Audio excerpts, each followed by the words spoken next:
Hai, Assalamualaikum. Anda bersama saya, Kiz Balkis, host anda pada hari ini di podcast Kelab Mama Jom Jannah. Okay, jadi bersama saya hari ini kita ada seorang tetamu yang khas yang kita jemput untuk menceritakan pengalaman tentang TTC. Okay, tetamu kita adalah Puan Fazlina. Hai. Okay, Puan Fazlina. Ya. Okay, kita straight up lah kan. Kenapa bila perempuan tak lekat-lekat, kita yang rasa bersalah. Kita yang rasa macam tak complete. Sedangkan kita tahu yang benda ni adalah team effort. Betul tak? Jadi, ada yang sometimes rasa malu dengan hidup. So, this is something yang wujud in real life lah dekat luar sana. Boleh tak? Mungkin saya boleh petik kata-kata daripada puisi saya yang bertajuk Menjadi Perempuan. Agaknya menjadi perempuan memang begitu. Selalu ditinggal beribu batu, sering ditipu bertalu-talu. Sanggup telan pahit hempedu, mampu bertahan sampai ke matu, senyum di wajah, di hati, siapa yang tahu. Jadi dekat sini saya nak bagi tahu yang inilah realitinya. Perempuan selalu berada dalam situasi-situasi yang orang kata yang mungkin memedihkan. Jadi inilah realiti yang terpaksa kita terima dah akur dengan perkara tu. Ya, faham. Exactly lah. So, kita tak naklah cakap hari ni kita tak nak cakap pasal kesempurnaan, tapi kita nak cakap pasal real life, pasal semua benda yang tak ramai orang kongsi dekat social media. Jadi mungkin hari ini Puan Fazlina boleh share sikit lah tentang perjalanan, tentang apa yang dah telah dihadapi, because kita tahu Puan Fazlina ni seorang yang berpuisi, seorang writer. Dan boleh kita kata seorang Wonder Woman jugalah. Strong woman yang tempuh satu cabaran yang sangat lama, sangat lama dan tidak berputus asa. Sebelum tu boleh tak ceritakan sedikit tentang background Faz? Dan kalau bukan pada nama, apa yang Faz nak orang tahu tentang Faz? Saya ingin orang kenal sebagai seorang ibu. Ibu yang memakai topi karyawan sepenuh masa. Saya merupakan seorang penulis, seorang penyair, aktivis teater, dan juga melakukan kerja-kerja content creator jugalah. So, tetapi nombor satu ialah ibu dulu. Ibu dan kemudian memakai topi karyawan lah. Faham? Saya nak tanya tentang bila Faz start journey TTC tu. Boleh tak ceritakan sedikit tentang background, pengalaman, berapa lama, ataupun apa proses yang dihadapi? Boleh tak kongsikan dengan kita? Boleh. Pengalaman TTC saya ni ialah bermula daripada tahun pertama berkahwin lah. Saya berkahwin pada tahun 2013. 2013 tu ketika tu usia saya dah 33, 34 gitu. So perjalanan saya berumah tangga yang pada usia yang tua tu, saya sedar bahawa yang kalau saya nak ada anak, saya perlu segeralah. Kerana saya faham yang hormonnya, masalah-masalah perempuan yang dalamannya itu dia tak lama. Dia tak berlangsung sampai 50 tahun ke 60 tahun. Umur kita ni kita ada expired date dia. Saya percaya benda tu dan benda tu adalah fitrahnya sebagai seorang wanita. Jadi saya berkahwin pada tahun 2013. 2014 sebab saya rasa saya nak jadi ibu. Saya tak tahu orang lain, tapi saya bercita-cita kalau saya berkahwin nanti saya nak menjadi seorang ibu. Sekurang-kurangnya seorang anak. Sekurang-kurangnya lah. Jadi bukanlah tujuan berkahwin tu untuk dapat anak, tetapi saya fikir fasa hidup saya ini daripada remaja, kemudian berkahwin, dewasa dan sebagainya, dan kemudian saya nak ada perasaan sebagai ibu tu. Tetapi saya sedar yang ketika umur saya dah lanjut tu, saya kena cakap dengan husband saya, kena segeralah, kita kena lakukan segera. So 2014, setahun selepas saya berkahwin tu, saya rasa macam Kenapa tak dapat secara naturalnya? Langsung tak ada orang kata petunjuk yang mengatakan mungkin akan ada baby lah. Maksudnya akan ada proses mengandung dan sebagainya. Saya rasa macam pelik juga ni. Saya pergi check sebab saya daripada remaja, saya mempunyai period pain yang sangat teruk lah. Saya mempunyai senggugut yang sangat-sangat teruk yang saya rasa macam mungkin dia memberi orang kata petanda yang maybe on my internal ni dia tak berapa okey lah. Kan? So tak apa, saya pun pergi check ke pakar kesuburan lah. Fertility center saya pergi and then doktor tu tengok okey, kita dapat clear lah, gambaran yang clear yang saya ada endometriosis. Okay, endometriosis ni adalah tisu yang sepatutnya tumbuh dekat dalam rahim tapi dia berada di luar. Jadi dia membentuk cyst. Kan dia membentuk cyst dan dia membentuk fibroid juga. So problem saya ada beberapa diameter fibroid yang sangat besar dan juga cyst. Dua-dua ada. So doktor kata kalau misalnya ini mengganggu proses awak untuk hamil. Betul. Obviously dia kata. Jadi nak tak nak dia kata kita kena remove lah. Remove the cyst and fibroid semua. Bukan remove rahim lagi lah. Okay, remove benda tu. And then 2014 sebab setahun after saya berkahwin tu saya pun melakukan surgery tu lah. Melakukan surgery tu, buang. Bila buang, okay dah clear. Okay, dia buang. And then doktor figure out yang tiup fallopian saya hanya ada satu saja yang berfungsi. Allah. So saya cakap okay. Maksudnya ada satu je yang okay dan satu lagi tu tersumbat. Dia ditutup lah macam tu. Jadi doktor kata it's okay Fazina. Orang kata macam you masih lagi boleh ikut jalan lain, dia kata. So kalau satu tutup tapi you masih ada satu lagi yang berfungsi yang you boleh buat.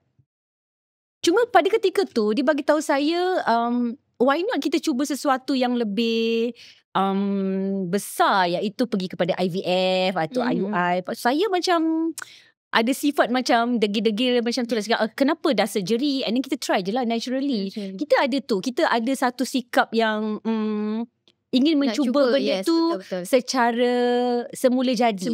Kita sebagai seorang perempuan kita rasa kita mempunyai ability untuk buat benda-benda macam tu kan. Kenapa pula? I mean kita still young lagi, so you just try naturally lah. Dah buang apa semua sepatutnya boleh. Okay, tak. Yelah, konsepnya Tuhan. Konsepnya tidak ya. Dia memang sebenarnya perjalanan saya ni betul-betul dia menguji saya. Lepas saya dah buang, sebab surgery tu pun sebenarnya memberi kesan. Doktor kata bila kita buang, bila kita ada surgery, telur-telur yang ada dalam tubuh kita pun diangkut juga sekali. So telur-telur yang ada, so tinggal berapa je telur yang ada, yang aktif lah. Dan dengan pada usia saya dah 34-35 macam tu. Okay. So tak apa.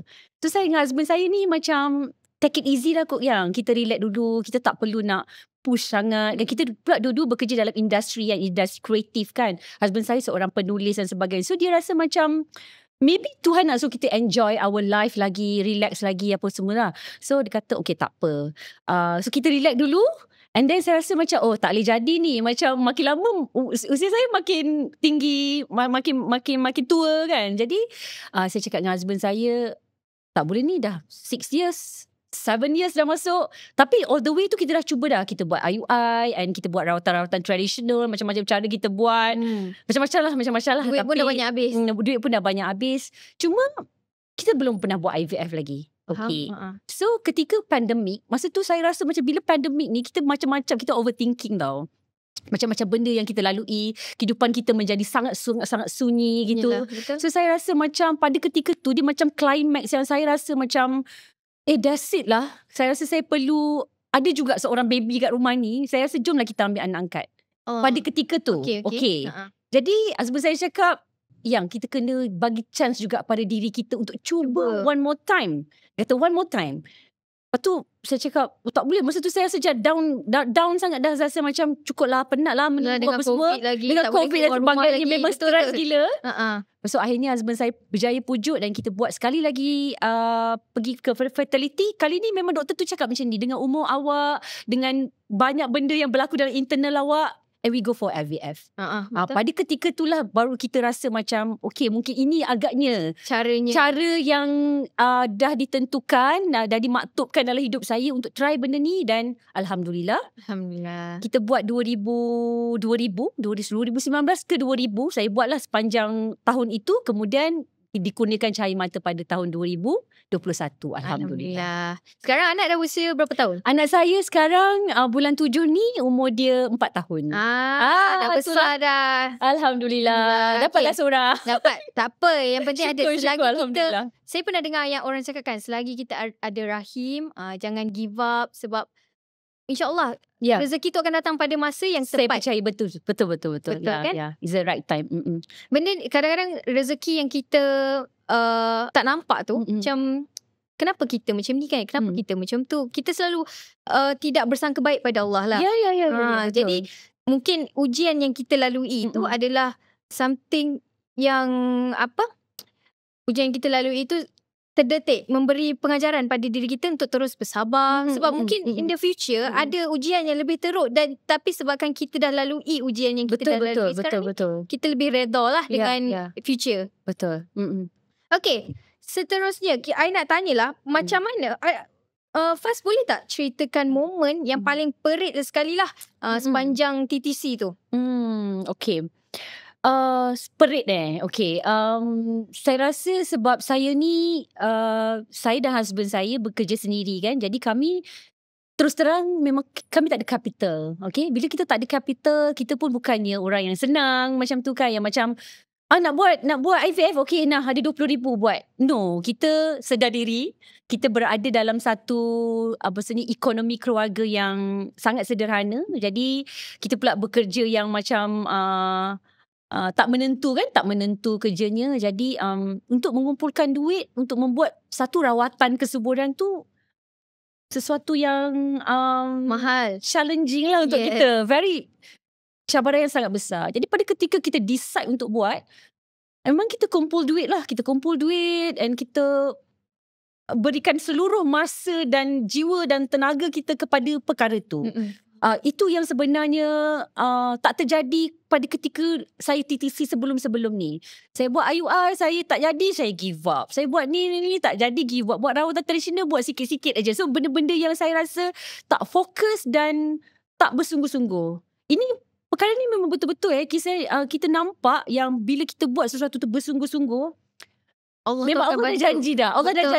Memang setiap benda yang kita buat, kita lakukan dengan sungguh-sungguh, Allah dah janji tempatnya ada kan. Jadi kita tak kisahlah cabaran dia macam mana, besar macam mana, tapi kalau hati kita nak kan, kita akan buat benda tu terbaik kan. Jadi saya rasa momen yang paling perit tu, saya dah tak ingat sangat tau benda-benda perit yang saya lalui sebab saya dah ada seorang anak yang saya rasa macam kesyukuran tu lebih besar daripada keperitan yang saya rasai. Betul. Cuma mungkin yang saya boleh share ialah it's not a easy journey. Dia bukanlah journey yang mudah. Maksudnya kau ada duit, kau laburkan duit kau 20,000 contohnya, dan ada seorang baby yang kau akan dapat dalam rahim kau. No. Kawan saya buat 3 kali, tiga kali tak berhasil. Betul. 60,000 dah habis. Maksudnya benda-benda macam tu. Ni berkaitan dengan mental punya challenging, physical, sebab tubuh kita akan di-inject dengan macam-macam. Saya dah melalui injection, husband saya tolong inject. So inject kat belakang lagi. So macam-macam perkara yang kita lalui, sehingga kan saya rasa macam kalau saya nak laluinya sekali lagi, saya rasa mungkin tak sanggup kot. Sebab dia sangat challenging, sangat mencabar. Faham. So tak semua orang ni tak semua orang boleh lalui apa yang Faz lalui. Saya rasa orang yang terlibat dengan orang rasa proses rawatan kesuburan ini, hatinya tu memang tegar lah. Hatinya itu memang Allah dah jadikan kita sanggup menghadapi benda tu. Cocoklah apapun, ambillah darah banyak mana pun, sebab kita tahu satu hari nanti ada miracle yang akan muncul dalam rahim kita. Kita berdoa benda tu kan. Tapi segala benda kesakitan apa semua tu, pada ketika saya buat dulu tu memang sangat-sangat mencabar, dan sampai satu tahap tu memang dah hampir putus asa. Tapi saya percaya bahawa memang akan ada hikmah apa setiap proses yang kita lalui. Alhamdulillah dengan orang kata sokongan yang tidak berbelah bagi daripada suami saya sendiri dan family dan saya sendiri sebagai seorang perempuan yang saya percaya yang ada tu, Allah ada simpan satu untuk saya tu. Memang ada. Alhamdulillah. Dapat juga. Itulah dia. Itulah sebab saya pun seorang ibu. Jadi kita pun faham perasaan TTC tu macam mana. Dan saya TTC tidak lama, beberapa bulan saja, dan alhamdulillah lah dikurniakan seorang anak. Alhamdulillah. Baru seorang lah. InsyaAllah bertambah kemungkinan. Yes. Tapi bukan buat masa sekarang lah. Sebab perjalanan TTC tu bukan satu perjalanan yang mudah. Sakit dia. Jadi kalau nak dijadikan cerita, sebenarnya kita wanita ni seorang yang kuat. Kudrat kita kuat nak membesarkan sebiji benih di dalam rahim kita tu bukan perkara yang mudah lah. Betul. Dengan morning sicknessnya, dengan berat perutnya, dengan saya dengan ada GDM-nya lagi. Allah, sama lah kita. Tak boleh. Macam-macam lagi lah. Blood pressure and everything Exactly.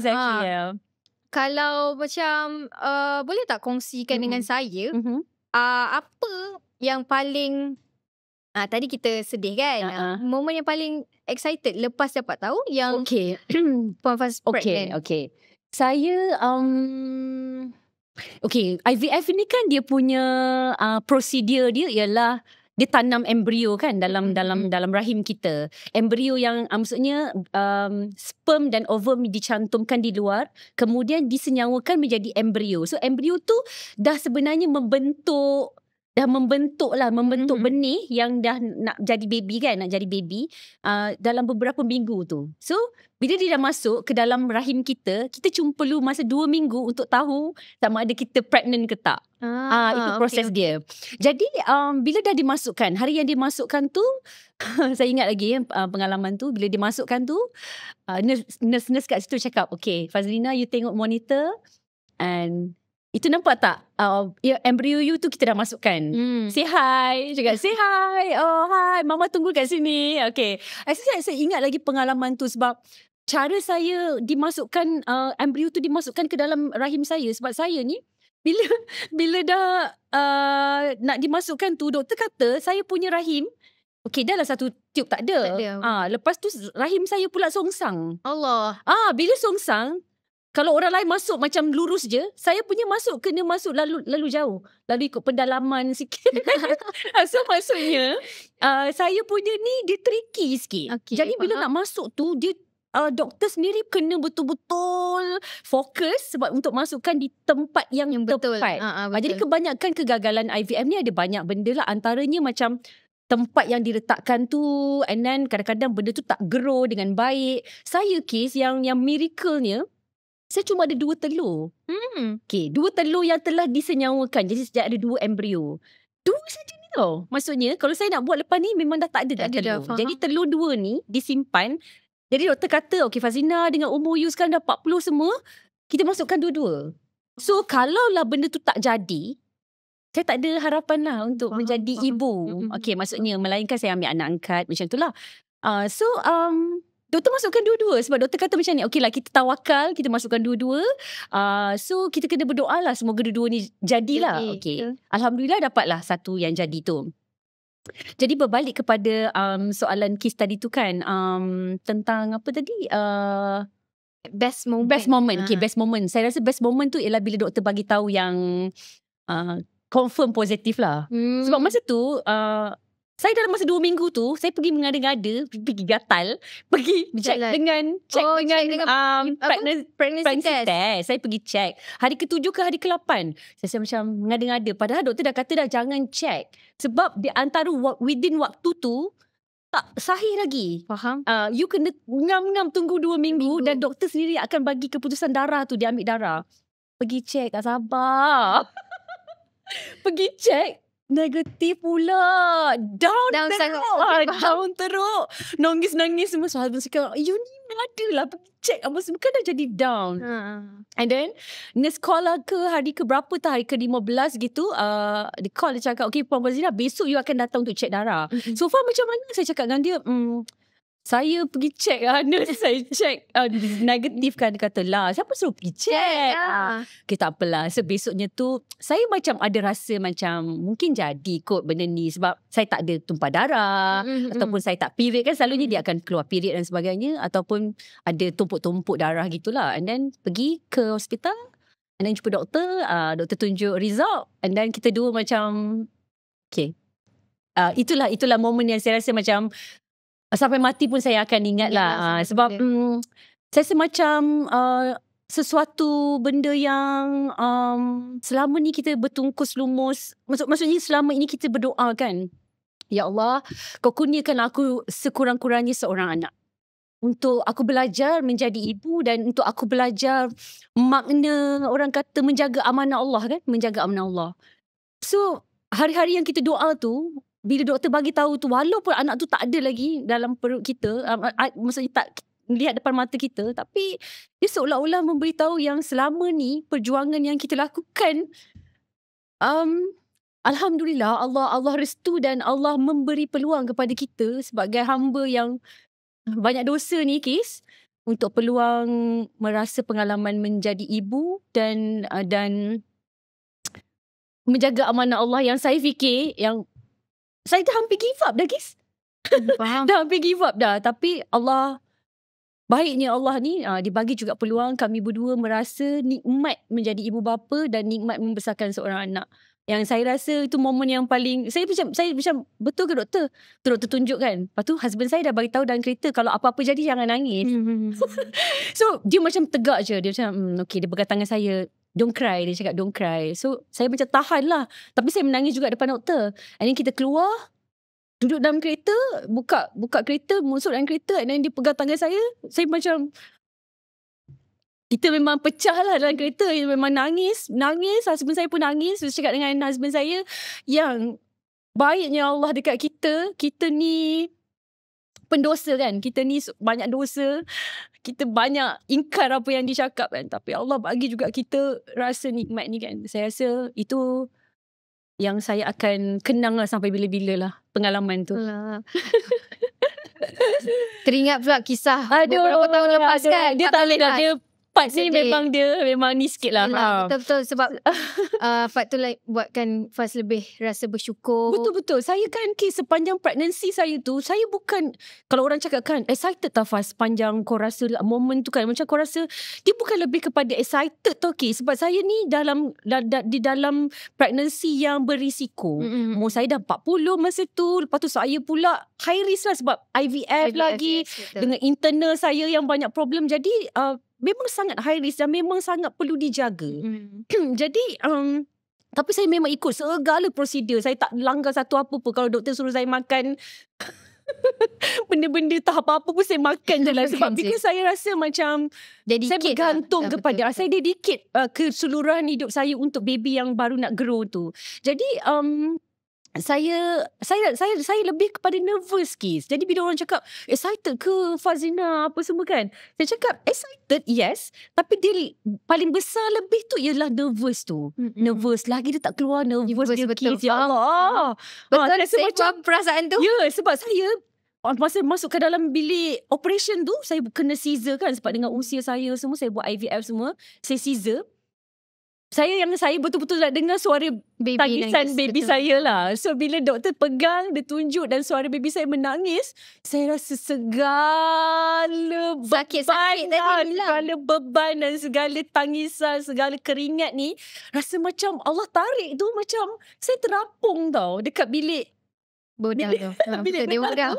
Saya rasa saya macam terapung tau, macam kat heaven ke aku ni, you know. Kita pun dah kena ubat epidural semua. So macam rasa macam terapung. Lepas tu kita dengar tu hanya suara baby kita yang macam oh my God, ya Allah, Tuhan bagi nikmat tu kan. Saya rasa itu, that's the best moment lah yang saya rasa saya boleh ingat sampai sekarang. Sepanjang hidup lah.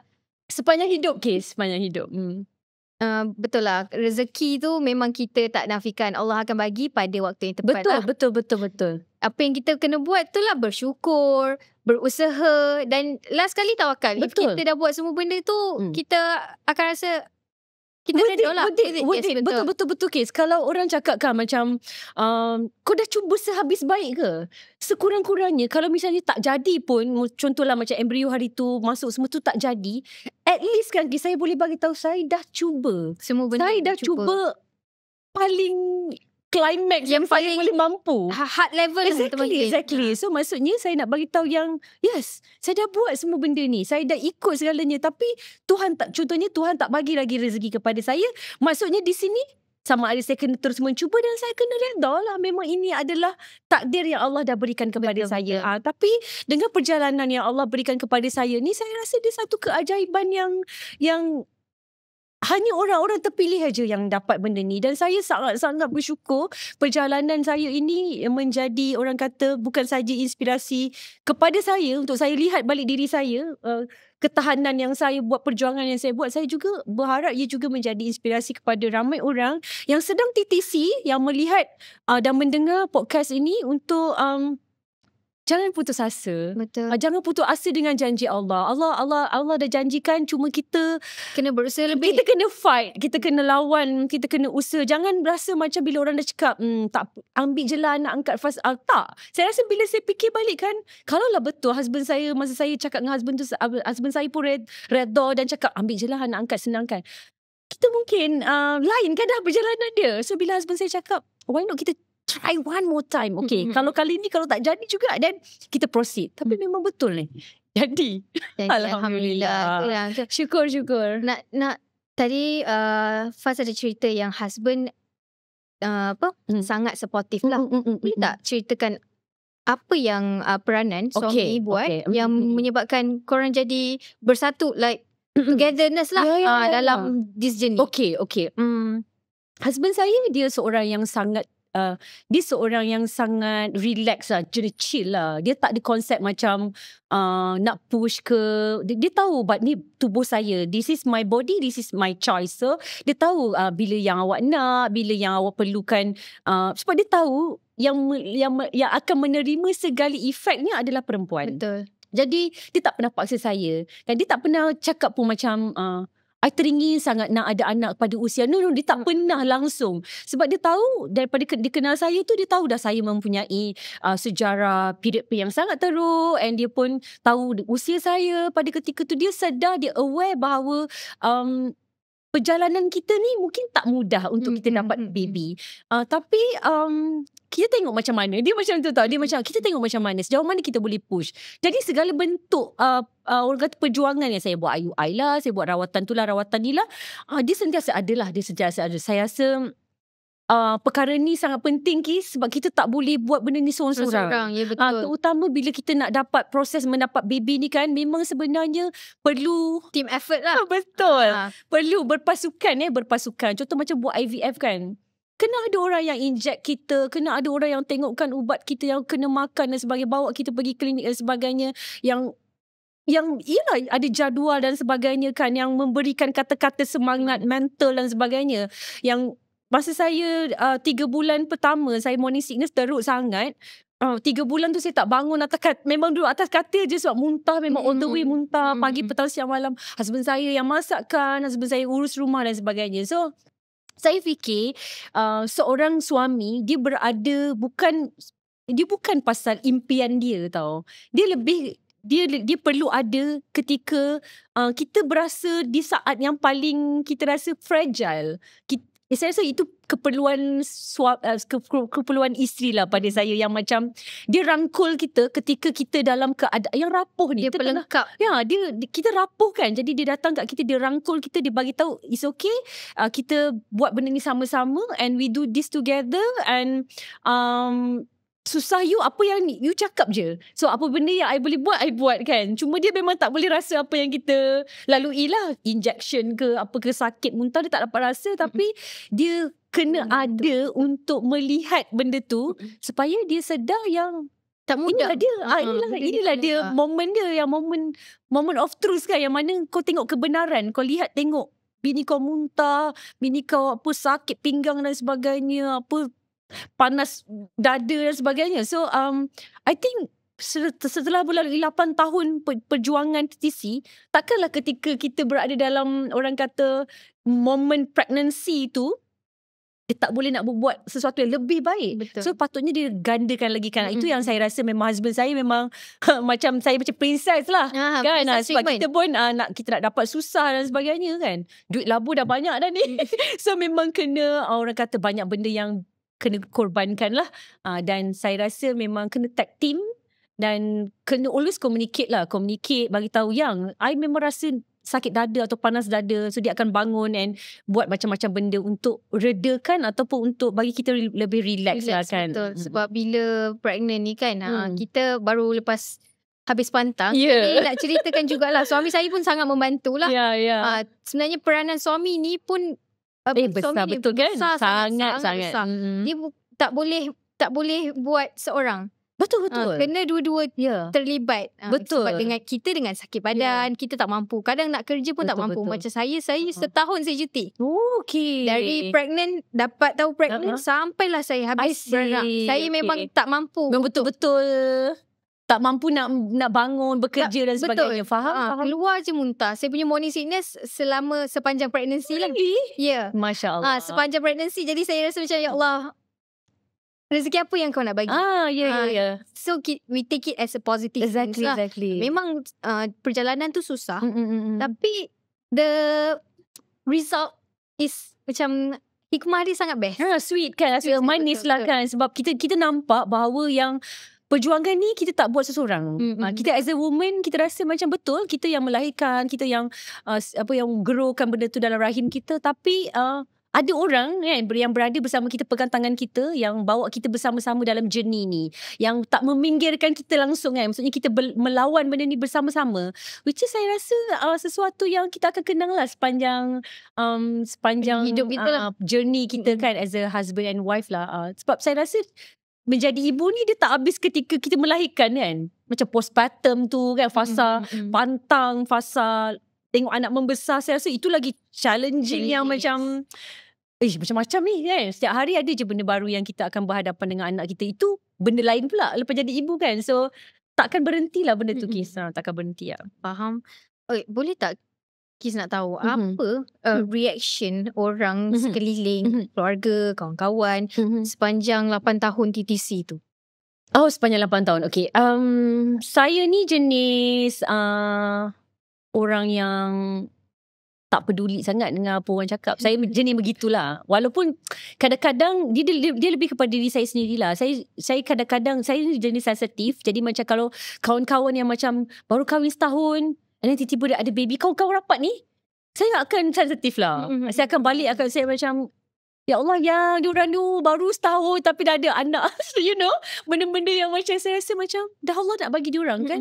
So saya memang sensitif lah dengan benda-benda yang macam tu ketika awal-awal TTC lah. Tapi bila dah ada berlanjutan tu, saya lebih kepada diri saya lah. Saya rasa husband saya ada untuk mengisi kekosongan saya. Tapi saya rasa saya nak juga melalui fasa perkahwinan tu dengan ada seorang anak ataupun ada anak yang saya rasa boleh memberi lebih warna dan keindahan dalam rumah tangga kita kan. Jadi kalau orang punya judgement orang tu, kita memang tak boleh nak jagalah tutup mulut orang kan. Exactly. Orang akan terus bercakap. Dia akan cakap macam-macam. Contohnya, diorang dah try harder ke? You know, benda-benda macam tu. Betul. Kau tahu ke? Kau tak masuk pun dalam rumah kita. Kau tak tengok sejauh mana kita berjuang. Benda-benda macam ni is a persepsi sebenarnya. Dia jatuh kepada kau punya persepsi. Manusia punya persepsi. That's why kita sebagai manusia, kita tengok orang, kita jangan judge. Kita jangan judge sebab orang tu hanya diorang saja yang melalui penderitaan, kesakitan, kegembiraan dan sebagainya tu, hanya mereka yang lalui. Terutama dalam lingkungan, orang kata dalam ruang lingkup social media hari ini kan, dalam dunia teknologi ni. Bila kita buka, kita nampak benda-benda gembira, orang tu tambah lagi anak, tunjuk gambar pregnancy test dan sebagainya kan. Hati mana yang tak tersentuh, Kis? Of course. Tetapi kita kena percaya yang perjuangan ni perjuangan kita seorang tau. Maksudnya perjuangan individu. Pada saya lah, individu punya perjuangan. Kita kena cakap benda-benda yang baik kan. Maksudnya macam, alhamdulillah, tahniah untuk diorang. Diorang dah berjaya sampai tu. Memang hati kita rasa macam cemburu, you know, rasa macam marah kepada takdir dan sebagainya. Tapi akhirnya kita kena percaya yang bahawa Allah dah susun dah. Allah dah susun dah takdir tu kan kepada kita. Cuma macam mana kita nak terus berdoa, nak bersyukur dengan perjalanan kita tu kan. Sebab saya fikir macam ada hikmah tau sepanjang 8 tahun tu, kenapa kita tak dikurniakan kan. Saya selalu macam betul lah tu, Allah memang dah susun betul pada ketika umur saya macam ni baru saya dapat baby. Ketika saya betul-betul dah totally matang. Maksudnya saya betul-betul dah totally matang. Saya dah let go banyak kejaya-kejaya saya. Mungkin kan maksudnya kejaya-kejaya saya yang selama ni sibuk buat production dan sebagainya. Yang pada ketika yang saya rasa macam stable untuk saya memang nak jadi ibu sepenuh masa, jaga anak, membesarkan dia depan mata saya, melihat dia membesar. Dan saya fikir kata-kata orang tu telah terhapus dengan benda-benda yang kita sendiri alami, Kis. So saya percaya memang kata-kata orang akan buat kita down, tetapi kena percaya dekat Allah lah. Kena percaya dekat Allah. Selagi Allah, kita ada Allah kan, so kita tempat bergantung kita kepada dia. So kalau dia kata perjalanan kita tu macam tu lah, Kis.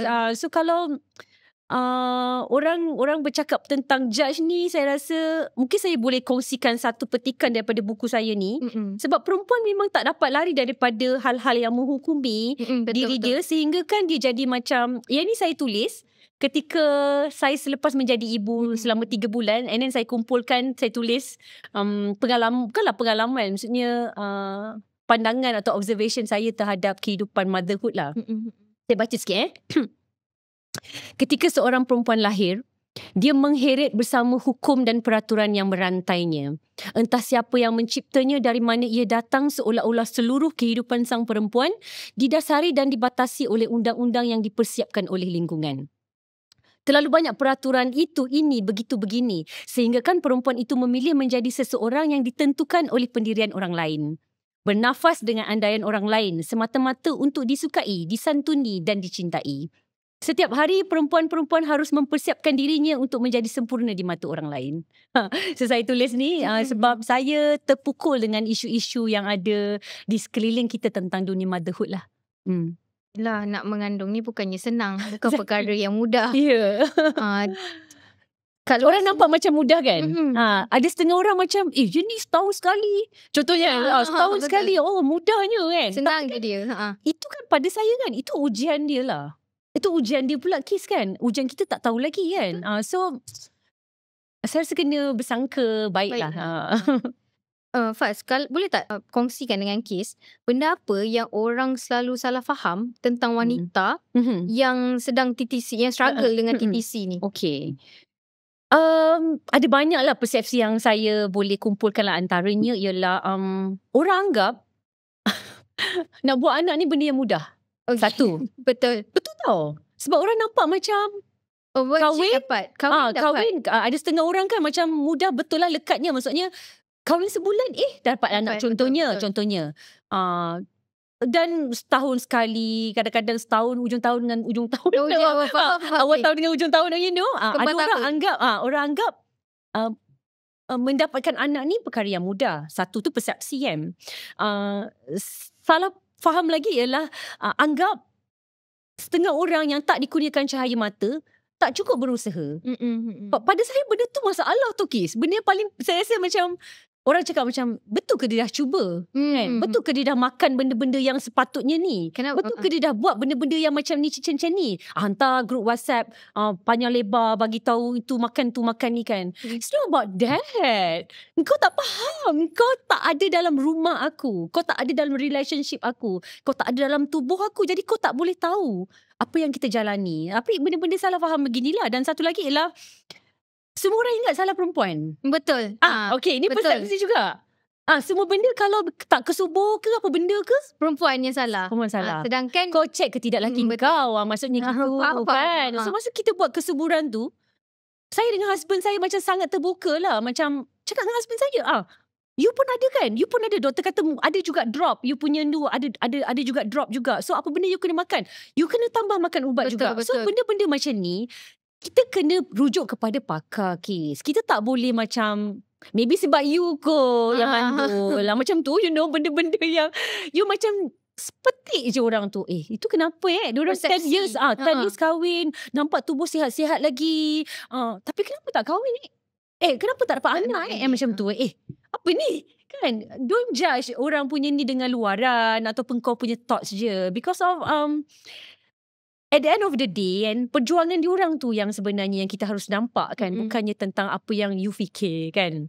Dan satu lagi ialah kadang-kadang bagi nasihat tak kena tempat lah. Yang macam okay, you should makan ubat ni. Pada saya benda-benda persepsi, yelah dia macam, terutama orang-orang tua lah kan, yang macam kau dah buat kerawatan tu, kau dah mengurut ke kan. Dia bukan pasal tu, dia ada tubuh badan manusia ni kompleks dan unik dengan tersendiri kan. So ada masalah-masalah tu antara kita dengan doktor kita dan Tuhan aja yang tahu kan. Jadi orang lain tak berhak lah untuk menentukan jalan apa yang patut kita ni. Bagi nasihat okay Kis, tapi bukan untuk menghakimi.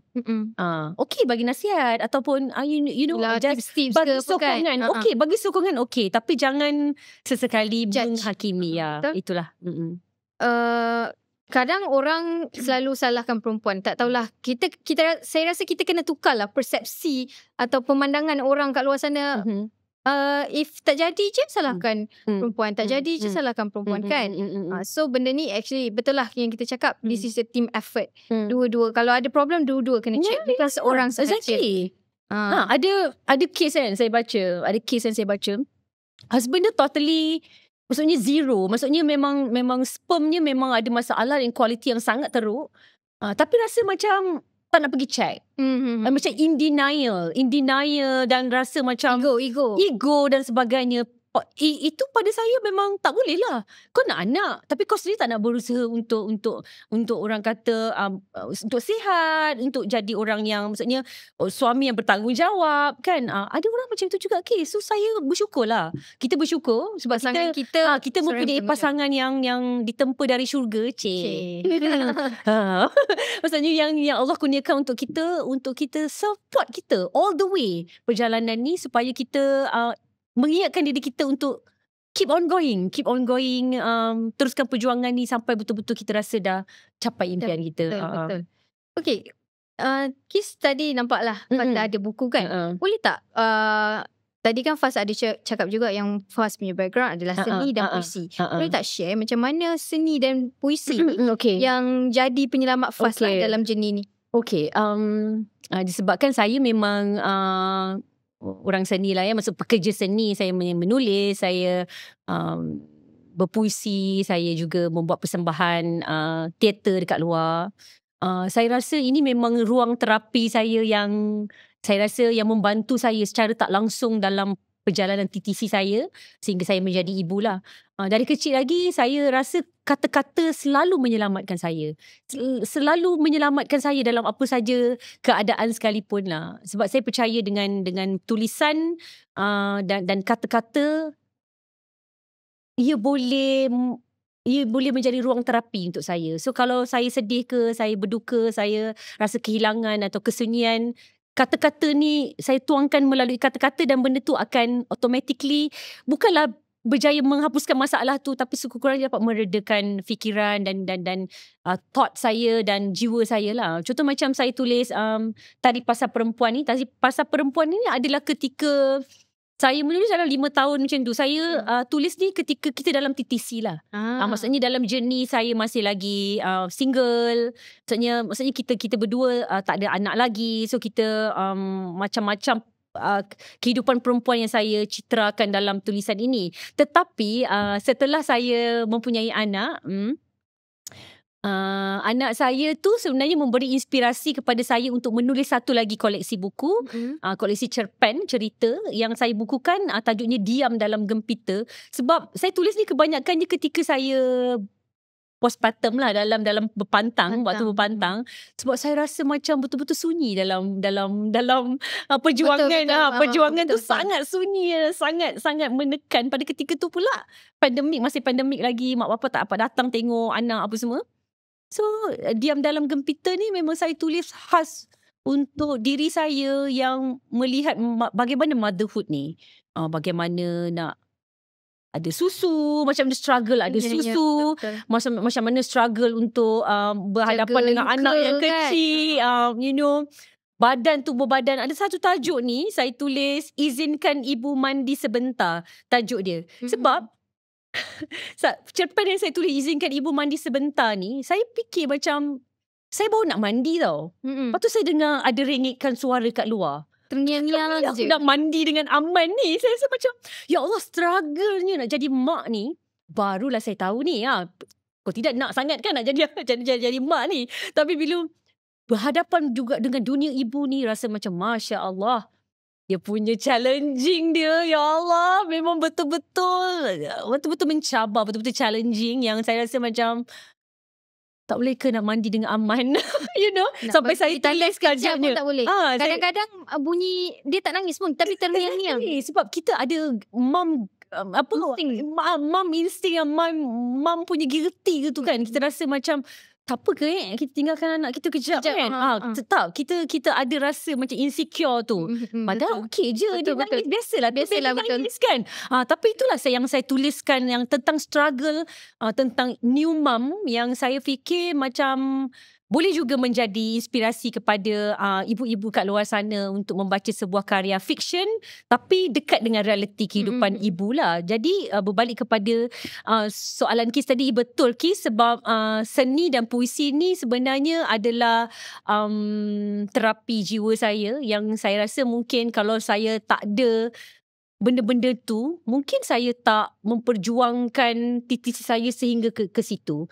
Maksudnya saya menulis journal, diary saya titipkan kata-kata melalui puisi, pembacaan dan sebagainya. Saya fikir itulah sebenarnya yang membuat saya terus berusaha menjadi, orang kata, wanita yang kuat lah untuk mencapai apa impian yang saya nak. Faham. Iaitu bergelar ibu lah. Okay, Pas, kalau lah kan ada seorang wanita kat luar sana yang rasa dia ni macam rosak ataupun tak perfect sebab tidak mengandung. Apa yang Faz boleh, kalau Faz jumpa dia, apa yang Faz boleh cakap pada dia? Saya lebih kepada saya rasa setiap orang dia lahir dengan tubuh dan apa orang kata, anggota dalaman yang berbeza ya. Dan setiap orang journey dia tu Allah dah tentukan dia setakat mana, kat mana perginya dan sebagainya. Ada kawan saya, dia seorang karyawan juga, dia tak ada rahim. Jadi dia memang totally tak boleh mengandung. Okay. Jadi itu pun satu takdir juga untuk dia. Jadi dia ambil anak angkat untuk merasa pengalaman menjadi ibu. Jadi itu kan satu cabaran juga yang berbeza.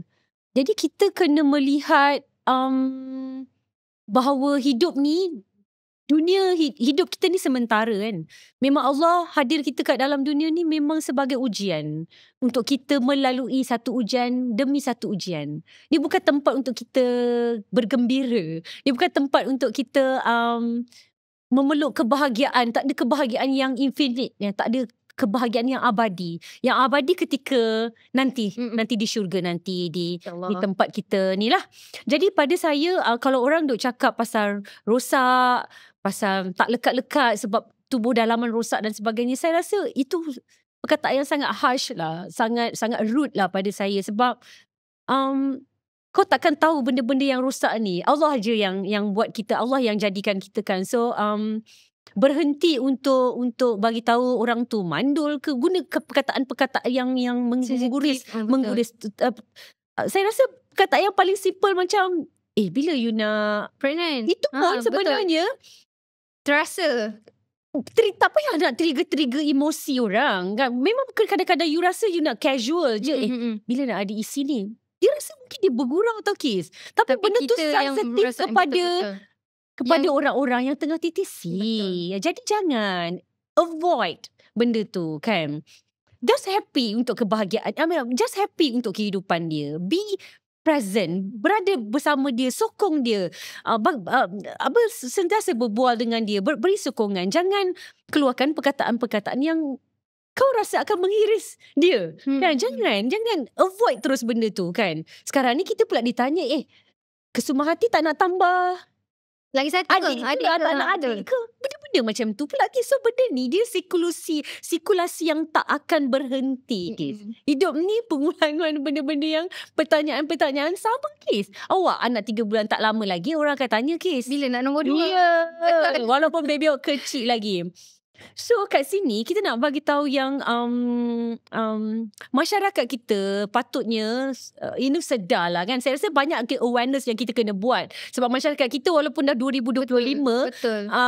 dah nak dapat kereta terbang dah ni, tapi masyarakat kita masih jumut lagi. Ya, kita masih lagi hidup dalam kita masih lagi hidup di dalam orang kata dongeng-dongeng yang mana senang nak buat anak ni, senang senang je, kau ni je dengan husband kau pop jadi macam tu. So benda-benda yang saya fikir harus dihapuskan lah dalam kehidupan kita ni. Just be present dengan orang tu, bagi sokongan, jangan bertanya benda-benda yang tak sepatutnya lah. So pada saya term-term rosak dan term-term tak boleh lekat-lekat ni, pada saya harus kita hapuskan lah. Sebenarnya di muka bumi ni kan? tak perlu tanya. Kau just be happy je. Macam you semakin glow lah. Cuba cakap benda-benda positif. Lagi satu kan perkara ni, saya kata masa ketika saya dah dapat jadi ibu tu, okay dah lah happy untuk aku jadi ibu ni, okay dah satu hal lah. Pas you look so tired. I don't like, okay? Jangan cakap memang penat jadi mak. Betul. Jangan cakap aku penat jadi mak. Memang penat jadi mak. So jangan cakap pasal, sebab dia tahu kita dah macam kan, dah macam mak lampir kan, macam eye bag kita kan berketul kat bawah ni semua kan, tak terurus. Okay, fine. Just be happy je untuk orang tu. Macam tak payah cakap pun penat jadi ibu. No. Jangan. Itulah benda yang kita kena didik orang lagi. Betul. Kita kena didik orang.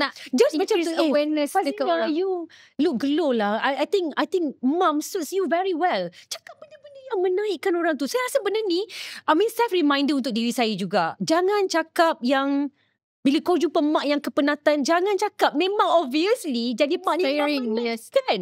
So kau jangan bagi tahu yang orang tu muka dia nampak penat. Please. Benda tu akan menghiris dia, Kis. So I memang tak boleh. Aku kalau kalau orang sabar nak marah pula ni. Nak marah ni geram. Kalau orang cakap macam, Fas, aku tak cukup tidur kan. Aku memang tak boleh. Saya memang tak boleh. Aku macam nak aku balik juga ada ni. Tak, dia macam very sensitive benda ni. So kau macam, itulah dia Kis kan. Benda-benda yang kita sebenarnya, ini adalah jatuh kepada masyarakat punya stigma lah. Kita rasa macam kita tak melihat, itulah kita kena melihat kecantikan motherhood tu. Betul, memang benda-benda ni menyakitkan. Struggle tu of course memang datang dengan benda-benda tu, kita faham dah. Tapi jangan cakap benda-benda yang tu menambahkan lagi struggle tu. Kita dah mentally tired, exhausted dah. Tambah lagi dengan soalan-soalan cepumas begitu. Lagilah memenatkan diri. Saya macam aku pandang je tajam macam tu kan. Jangan tanya. Kau soalan kau tu kau boleh simpan macam tu kan. Betul. So yeah, that's the thing lah. Okay, kita ni lah Fas. Contoh lah if boleh patah balik masa kan. Okay. Apa yang Fas nak pesan pada diri Fas yang muda? Okay, saya rasa benda ni penting untuk saya share. Mungkin untuk saya dulu dan juga untuk orang-orang yang mungkin tengah nak TTC lah Saya rasa benda ni penting. Kalau kita nak menjadi ibu kita ada perasaan, kita ada impian menjadi ibu, jangan berlengah. Jangan berlengah dan jangan yalah, maksud perkataan yang paling tepat dia ialah kau jangan rasa journey ni dia macam tu je, you know. Dia hanya sekedip mata segala impian kau akan jadi nyata. Tak. Memang setengah orang dia akan diuji dengan macam-macam perkara. So kalau saya boleh cakap dengan diri saya yang dulu, saya nak cakap macam kalau boleh don't take it easy. Okay? Kau dah melalui benda ni, terus mendapatkan rawatan pakar and terus buat benda-benda yang sepatutnya dan terus. kalau kita menunggu, dia ada banyak efek. Kis, ada banyak efek. Macam saya kan, saya jatuh di dalam bawah pregnancy, risk orang kata high risk pregnancy. Saya macam-macam. Saya memang dijaga, memang perlu ditatang seperti minyak yang penuh lah. Betul-betul kena jaga sebab pada ketika itu umur saya dah 40. So saya nak nasihatkan kepada adik-adik yang mungkin lebih muda, yang betul-betul nak menjadi mak kan. Jangan melambatkan proses tu. Ya, sebab kita punya telur kita tak selamanya sampai umur kita 70. Betul. Telur kita 40 tu dah macam dah tinggal seketul dua ketul je. So maksudnya kat sini saya nak bagi tahu yang percaya kepada orang kata biologi tubuh kita kan. Kita kena percaya yang kalau kita rasa 2-3 tahun kita dah tak boleh secara natural, boleh seek for help terus. Pergi tanya terus kepada doktor pakar and bagi tahu kat doktor pakar, doktor saya memang betul-betul nak anak. Ini berbeza dengan orang yang rasa memang dia tak nak kes. Maksudnya dia rasa macam kalau ada lah, dia dah ada plan, dia. Maybe 5 years nanti baru I cuba. Itu berbeza kes. Jadi kalau kita berkahwin, kita dalam otak kita memang nak anak, go for it. So jangan tunggu, take it easy, apa orang kata berserah, relax, chill, no. Pada saya mungkin ini bukanlah saya ralat, tetapi kalaulah saya boleh bagi tahu diri saya yang muda dulu untuk mungkin mempercepatkan proses tu. Mungkin dapat 2-3 orang lagi. Maksudnya gitu kan. Maksudnya saya boleh orang kata ada lagi lah, ada extra lagi. Ya. Sekarang terpaksa si kesumah hati jadi anak tunggal. Tak apa. Tak, maksudnya macam itulah kan. Itulah, tapi orang kata kalau saya boleh cakap yang fast perjalanan untuk menjadi ibu ni sebuah perjalanan yang panjang dan berliku. Tak mudah dan melelahkan. Okey, pada ketika dia nak tisi awal-awal dulu kau akan bersedih, pecah dan penat. Tapi bertahanlah, tenang dan tetap berusaha kerana ada cahaya yang sedang menanti di hujung sana. Dengan mata yang bercahaya, dengan senyum yang manja, dia akan memelukmu dan berkata, ibu. Meremang bulu rumah ya dengar. Meremang bulu rumah saya. Itulah yang saya boleh pesan kepada diri saya yang ketika muda lah. Tak apalah kan. Benda tak boleh nak plan. Ya betul, kalau plan tak boleh plan. Kalau tak jadi juga. Betul. Allah dah tentukan jalannya dengan saya sangat bersyukur. Okay Faz, apa kalau Faz boleh kongsikan lah. Apa doa yang paling jujur Faz boleh ceritakanlah ataupun bagi tahu pada kami yang tak pernah Faz luah pada Instagram, pada dalam puisi atau di dalam social media. Mungkinlah doa tu boleh jadi pelukan untuk orang-orang kat luar sana yang sedang DTC juga. Okay, saya selalu doa pada Allah. Saya berdoa yang kalau misalnya saya tak ada rezeki kan menimang cahaya mata, memang yalah, maksudnya selamanya kami berdua lah. Okay, saya berdoa semoga Allah permudahkan jalan dia. Maksudnya kalau betul lah memang kita tak ada rezeki, contohnya embrio yang kita buat ni pun tak jadi dan sebagainya tu, tetapi Allah memberi saya ketenangan hati untuk saya menerima qada dan kadar Allah dengan orang kata dengan bersangka baik dan berlapang dada. Saya rasa itu yang saya minta lah. Maksudnya kalau betul lah Allah belum nak bagi saya rezeki ni, saya minta Allah untuk tak buat saya rasa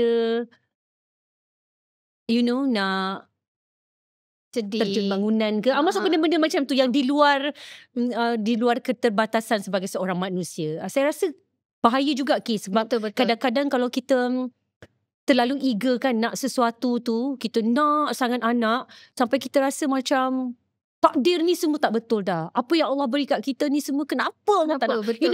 Saya minta, ya Allah, ya Tuhanku, kalaulah betul jalan yang Allah beri ni maksudnya tak seperti yang saya inginkan kan.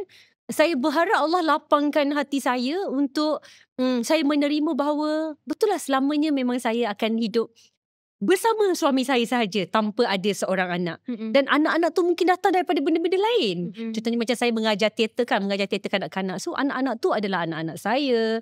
You know, anak-anak yang kawan saya adalah anak saya juga. So saya cuba untuk bersangka baik bahawa supaya Allah tukarkan segala pemikiran-pemikiran yang memberi vibe-vibe negatif itu untuk terus menjadi orang yang positif kan, yang meneruskan kehidupan menjadi perempuan yang terus berdaya saing, tak nak give up lah, tak ada anak dan sebagainya kan. Sebab saya tak boleh. Sebenarnya Kis kan, sebenarnya dia cakap memang senang tau. Dia cakap macam sedih apa, tak apalah tak ada anak kan. Tapi sebenarnya deep inside kita tahu bahawa yang kita nak sangat benda tu. Kan, kita nak sangat benda tu. That's why saya every time kawan saya yang buat IVF, bila diorang dapat berita gembira, saya macam orang yang paling happy sebab saya tahu the journey is very hard. Yes, proses dia. Jadi itulah saya rasa doa yang saya rasa saya tak berhenti minta lah daripada Allah, ketenangan hati dan sebagainya. Tapi throughout the journey, saya perasan yang betul lah Allah ni memudahkan dan dia macam memberi keredaan kepada kami berdua untuk bersangka baik dengan diri dia, dengan dirinya, dan alhamdulillah Kis untuk perjalanan ni. Perit getir dan kegembiraan ni saya rasa it's all worth it lah. Worth it, betul. Yang sakit dulu pun dilupakan. Segalanya diangkat. Itulah macam sekarang ni isu epidural. Kan isu epidural sikit. Okay, saya dah lupa dah rasa sakit epidural tu. Saya nampak gambar orang duk cucuk orang macam ngeri kan. Saya tengok macam inilah saya kena hari tu. Tapi kesakitan itu saya rasa saya dah lupakan dia. Yang ada cumalah kegembiraan mendengar suara anak saya. Saya rasa macam saya skip that part tau. Saya macam skip that part. Bahawa saya percaya bahawa all the kesengsaraan, all the penderitaan yang saya lalui itu, saya rasa macam apalah nak dibandingkan dengan kenikmatan dapat seorang anak. Comel dia. Allahu Akbar. Tak tahu nak cakap lah. Ya Allah, saya punya perasaan lepas beranak. Saya cakap dekat suami saya lah kan. Dia punya newborn ni kan jangka masa dia sekejap je. Yeah, exactly. Tiba-tiba je dah besar kan. Tiba-tiba dah besar. Saya cakap kat suami saya, kalaulah recovery tu bukannya jangka masa yang panjang, mungkin dah tambah lagi. Saya cakap kat dia lah. Mungkin sebab kecomelan. Exactly. Ya. Rasa macam ya Allah, comelnya anak kan. Macam cantiknya, paling cantik dalam dunia lah anak kita ni. Kan? Betul. Okey lah. Untuk orang-orang dekat luar sana yang masih melalui this journey lah, yang sedang melalui ke atau yang telah lalui ke, jadi jangan risau ya, korang semua tidak gagal. Betul tak? Kat luar sana awak tak gagal. Selagi awak ada kat sini, selagi masih hidup, masih bernafas, masih ada rahim dan masih berusaha, InsyaAllah Allah akan kabulkan. Atau mungkin bukan di dunia, mungkin dekat akhirat nanti, InsyaAllah, amin. Dia punya kita berusaha. Kita just berusaha. Hidup ni kita berusaha macam kita hidup 1000 tahun lah. Tapi kita kena sentiasa beramal macam kita hidup, macam kita mati esok. Itu yang orang kata lah kan. Yang saya pernah dengar. So dekat luar sana, jangan berhenti berharap. Because once you stop believing in yourself, everything will stop. Betul-betul. Tak ada perjuangan yang sia-sia. Betul. Orang boleh judge kita. Orang boleh tengoklah, assume kan. Sebab dia bukan kita. Betul. Kita je yang faham apa yang kita lalui. Betul. Betul tak? Okay, kalau nak tunggu orang nak faham kita, baru kita nak join bukan join, go through the journey, memang kita akan tunggu sampai matilah. Betul. So jangan malu. Kalau tak ada, kalau orang tanya macam, kenapa tak pregnant lagi, jangan malu. Screw the shame. Kata screw the shame. Kita tahu apa yang kita dah usaha. Betul. Kita tahu apa yang kita dah buat. Dan tak payah dengar lah apa yang orang cakap. Betul tak? Betul, sebab dunia boleh diam dan dunia juga boleh bicara. So diorang ada mulut, diorang boleh ada thoughts dan diorang boleh fikir apa-apa yang diorang rasa nak. Tapi yang penting ialah kita kena jadi pejuang yang sejati. Kita jangan rasa diri kita mudah lemah dan mudah merasa putus asa. Kita terus bertahan, terus biarkan darah kita mengalir, melangkah dengan hati yang berani. Betul. Yang penting tenang-tenang aja. Ya, tenang-tenang. InsyaAllah Allah pemudahkan. Betul, insyaAllah Allah pemudahkan. Okey, terima kasih Faz untuk sesi kita hari ini. Banyak juga input yang kita dapat ya. Jenis-jenis share cara Faz ceritakan jenis-jenis. Saya sangat suka Faz sebab sastera, penggunaan bahasa yang digunakan jelas orang seni kan. Okey, jadi kepada perjuang TTC di luar sana, jangan give up, teruskan usaha anda. Dan terima kasih Faz untuk terima kasih Kis untuk soalan-soalan yang menggugah, mengingati segala kenangan-kenangan dan momen-momen manis dan pahit lah ketika TTC. Okey lah. Okey, terima kasih untuk penonton semua. InsyaAllah kita akan jumpa di next episode. Jom Jannah.